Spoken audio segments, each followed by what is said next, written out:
how he filled you with the Holy Ghost means that you didn't have it before. And the fact that you have something and you are at a place where you are not before, we ought to shout. Hallelujah. Thank you, Jesus. Thank you, God, for all the glory and all the praise. And it's so interesting that hallelujah is the highest praise.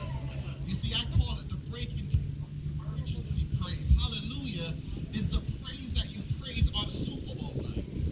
Let me help somebody.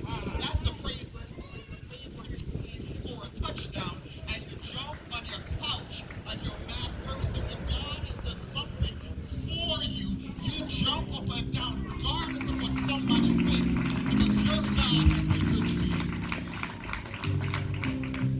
You see, nobody has stepped in your shoes. Nobody was there when your cupboards were empty. So your praise is for your God. If it had not been, y'all are playing today. Everybody should have been. I got a testimony because I know where I was. But if it hadn't been for the Lord on my side, where would I be? I'm so happy to be here today. You know, I'm fresh off the road to this area. And last year I came late. But I thank God for the cohort of pastors in this area. It showed me so much. And even though I'm a New York boy, I feel like I'm home. I'm so excited to be here. I'm so happy to see members of my church, Calvin's Seventh-day Adventist. Just wave your hand real quick. We're in the house. We are one family. We are one body in Christ. Amen. I'm here on assignment, and if you have your Bibles, I would like for you to turn with me. Turn with me in your Bibles to Psalm 124. Psalm 124. I've been sitting in this text for quite some time. And every time I sat in this text, the Lord gave me something. It's a beautiful thing to get fresh bread every time you go to a beautiful picture. Psalm 124. If you have your word with you, I invite you to stand with me. Reverence for the word of God. Pastor Anderson, thank you so much for this humble invitation to open the word of God to God's Spirit. Psalm 124.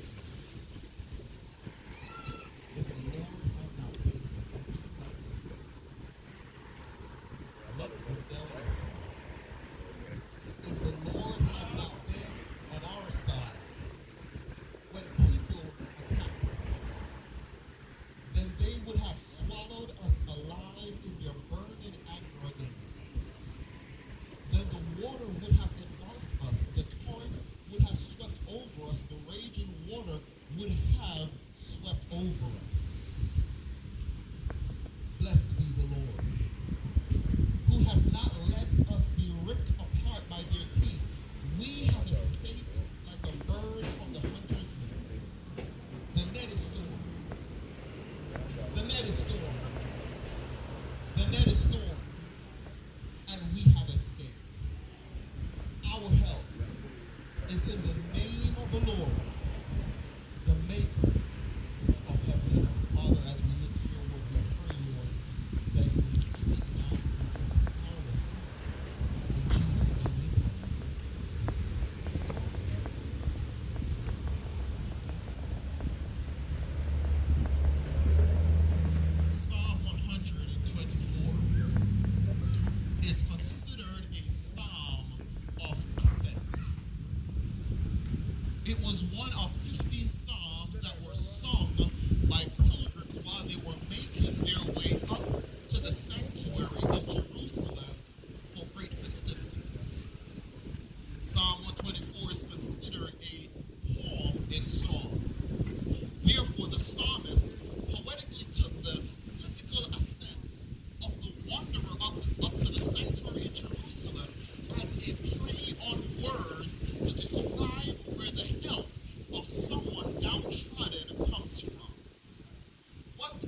My help cometh from the Lord who made heaven and earth. Wasn't it the same psalmist in Psalm 100 that says, enter into his gates with thanksgiving and into his courts with praise? Psalm 124 is a song of joy for those individuals who find themselves on the rough side of the mountain.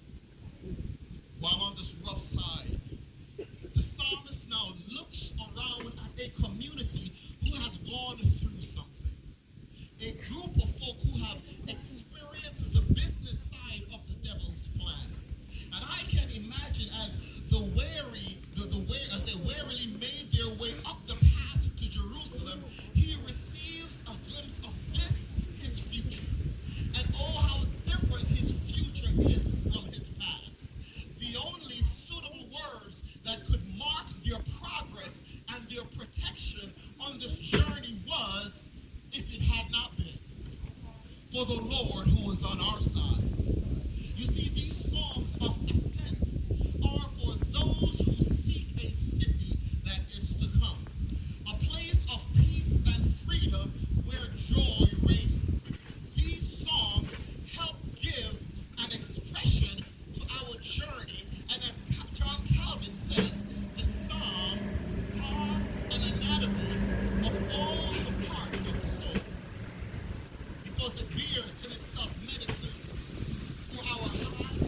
because the Lord was on our side. It is only fear to Baruch Yahweh. That is to praise the Lord. Come on, help somebody. Praise is the appropriate response to deliverance received. We call it, in our modern terms, to have manners. Here it is, somebody. Praise is what we give to God when God has done something to us. You see, the psalmist understood that in the Hebrew language there are 8 types of praise. But in this moment, he said, a hallelujah praise is not the praise that I need. A tehillah praise is not the praise that I need. A hillel praise is not the praise that I need. I have to offer God a barak praise that is worthy of what he has done. The word barak in the Hebrew is translated to kneel or bow as an act of adoration. It is also translated to bless. And this is why the psalmist says, I will barak the Lord at all times, and his praises shall continually be in my mouth. I will keep my knees bowed before the one who chose to save me when I could not save myself. This is the praise I give. And as a minister of the gospel, having a limited time in this pulpit, I cannot close this word without talking about Jesus. As believers in Christ, we have been rescued from death and hell. We should therefore reflect on what God has done for us, then apply our past to our present experiences. In fact, one of the ways you get through your persistent trials, people of God, is by reflecting on the fact that our greatest problem, not your rent, our greatest problem, not your health, our greatest problem, sin, has already been solved through the death and the resurrection of Jesus, the one who has always been on our side. Once from there, he said he already paid it all. So to that, I say praise the Lord. Praise the Lord for being the friend of sinners. Praise the Lord for keeping us from death and sin. Praise the Lord for breaking every weapon formed against us. Praise the Lord for the cross.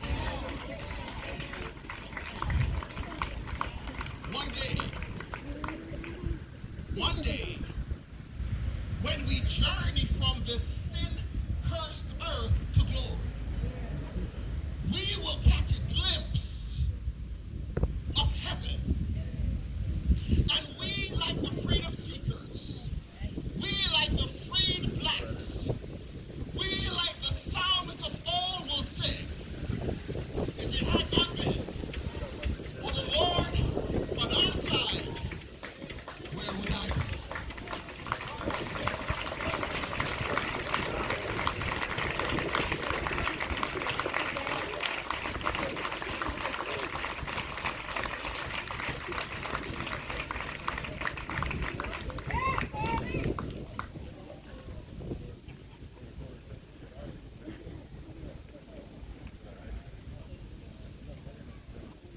Praise the Lord. When I say praise the Lord, you say it.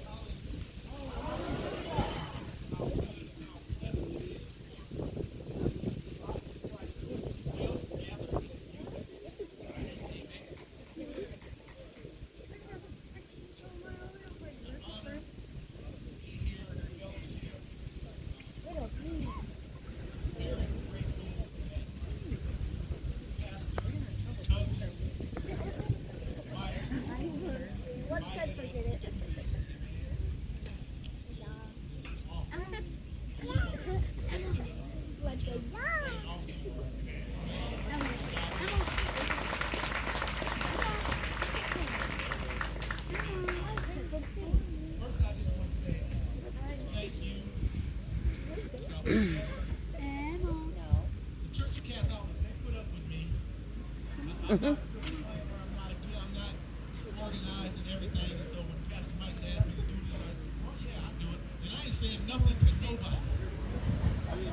But somebody said something to somebody.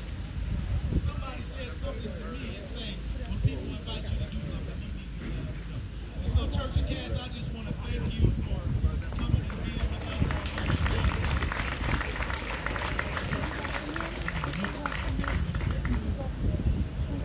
I always never want to do nothing without acknowledging my wife. Just raise your hand.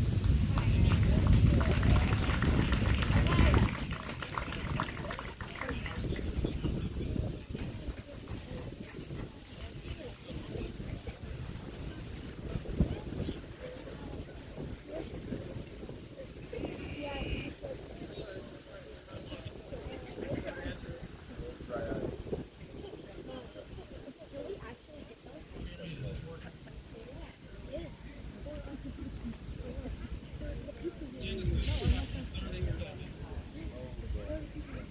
This is going to read verses 23 through 28. Then I'm going to skip down to verse 26. Amen. And we'll please stand and read the word of God. Genesis chapter 37, verses 23 through 28. Skip down to verse 26.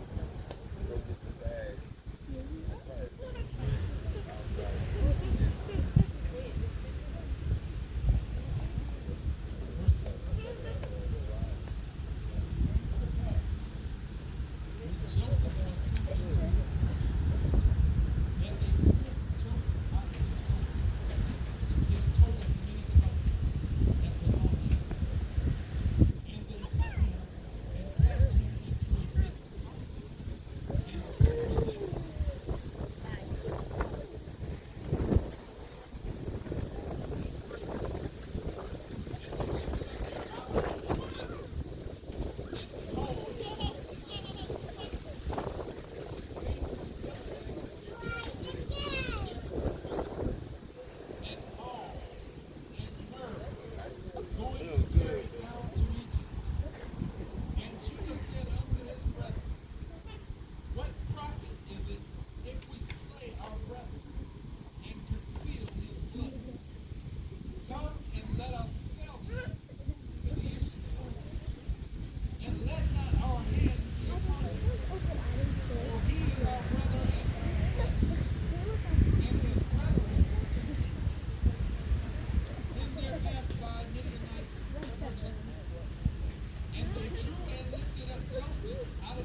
you wore shackles, like you were beat on your back. And here it is 200 years later. I know some of y'all mad, some of y'all ain't gonna like this. Because we live in an angry world. Somebody just got shot yesterday. And it's stupid. I like what the preacher said. This ain't no Republican offering. This ain't no Democratic offering. This ain't no Baptist gathering. This ain't no Methodist gathering. This ain't no Catholic gathering. This ain't no Adventist gathering. This is a gathering in Jesus Christ.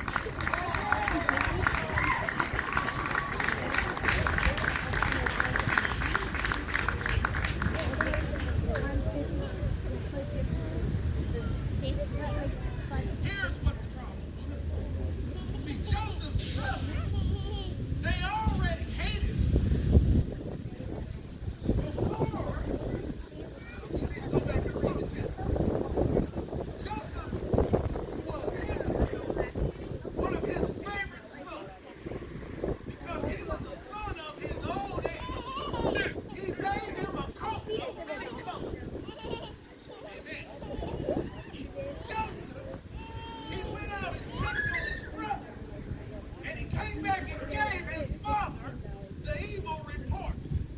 They couldn't stand Joseph because he was daddy's baby. He was the one that daddy fed. So they hated him before he told them about his dream. He told them about the dreams of where they were bringing in sheaves, and his sheaves stood in the middle, and their sheaves bowed to him.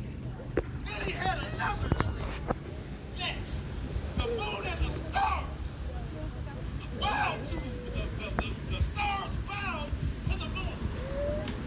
And so they thought that Joseph was being arrogant. His daddy favored him so much that he made him, not the other son, a coat. He was a tattletale. They hated him so much that they conspired against him and they left him for dead. Amen. But what the devil meant for bad, God took it and turned it to the good. What happened was they put Joseph down in the pit. And when he was down in the pit, it said that it was dark and there was no water in it. See, really it wasn't just some old pit. It was a cistern. It was a broken reservoir that couldn't store any water. And it was so deep that Joseph couldn't get out on his own. So they decided that they would sell him into slavery. So here's what the good news is. If they had not put him in the pit, then the Midianites would not have got him out of the pit. And if the Midianites had not got him out of the pit, they wouldn't have took him into Egypt. And if they wouldn't have took him into Egypt, they wouldn't have sold him to Potiphar. And if they wouldn't have sold him to Potiphar, Potiphar wouldn't have made him administrator. And if he never became administrator, he would have never met Potiphar's wife. And if he never met Potiphar's wife, she would have never tempted him. And if she would have never tempted him, he would have never rejected her. And if he never rejected her, she would have never cried rape. And if she would have never cried rape, he would have never been thrown into prison. And if he would have never been thrown into prison, he would have never met the king's servant. And if he would have never met the king's servant, then he would not have interpreted their dreams. And if he would have never interpreted their dreams, they would know that there would be an interpreter in the kingdom. And if they didn't know that there was an interpreter in the kingdom, he would have never met the king. And if he would have never met the king, he would have stayed in prison instead of being brought into the kingdom. Amen. Amen. They made him the vice regent. He prophesied. He converted. What's the word I'm looking for? He interpreted the king's dreams. He told the king there's going to be 7 years of plenty. There's going to be 7 years of famine. And when the famine came,